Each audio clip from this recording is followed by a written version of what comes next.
فضائل قصیدہ بردہ۔ شروع اللہ کے نام سے جو بڑا مہربان نہایت رحم کرنے والا ہے۔ سامعین گرامی قدر، قصیدہ بردہ شریف آپ نے یقیناً سنا ہوگا۔ نبی کریم صلی اللہ علیہ وسلم کی شان میں لکھا گیا انتہائی مقبول ترین قصیدہ ہے۔ قصیدہ بردہ کی وجہ تسمیہ یعنی یہ قصیدہ کیوں لکھا گیا انتہائی دلچسپ واقعہ ہے، لیکن اختصار کی وجہ سے آج کی ویڈیو میں صرف قصیدہ بردہ کے کچھ ایسے فضائل جو بزرگوں سے منقول ہیں ذکر کیے جائیں گے۔ آگے بڑھنے سے پہلے اگر آپ نے ہمارے چینل کو سبسکرائب نہیں کیا تو پہلے چینل کو سبسکرائب کر دیں اور ساتھ ہی گھنٹی کا بٹن بھی دبا دیں تاکہ ہماری آنے والی ویڈیو کا نوٹیفیکیشن آپ کو بر وقت مل سکے۔ واپس چلتے ہیں ویڈیو کی طرف۔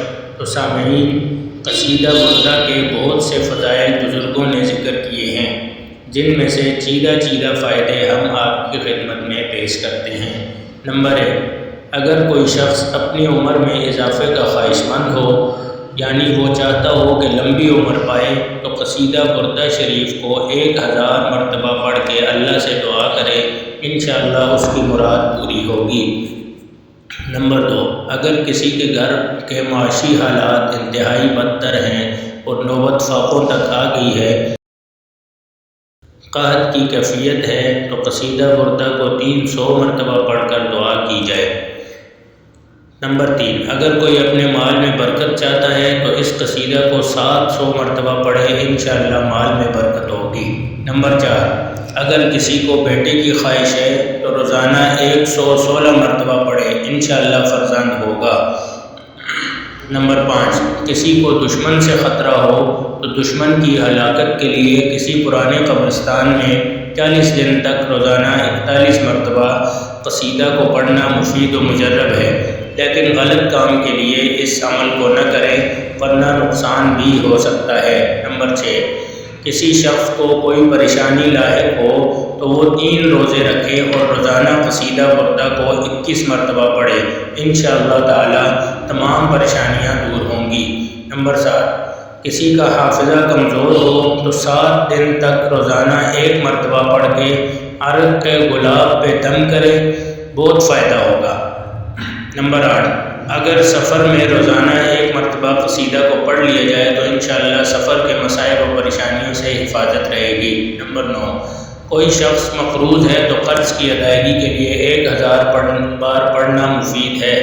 نمبر 10، جو شخص سفر کے متعلق نفع نقصان معلوم کرنا چاہے تو 1000 مرتبہ درود شریف اور 3 مرتبہ یہ قصیدہ پڑھ کر سو جائے، انشاءاللہ خواب میں سفر کا نفع نقصان معلوم ہو جائے گا۔ نمبر 11، اگر کسی کے ساتھ جنات ہیں یا جنات تنگ کرتے ہیں تو ان سے حفاظت کے لیے 40 دن تک روزانہ 1 مرتبہ پڑھ کر اس شخص پر یا گھر میں دم کر دیں۔ نمبر 12، بچہ پیدا ہو تو 9 مرتبہ دریا کے پانی پر دم کر کے بچہ کو نہلایا جائے تو انشاءاللہ وہ بچہ ہر طرح کی بلا سے محفوظ رہے گا۔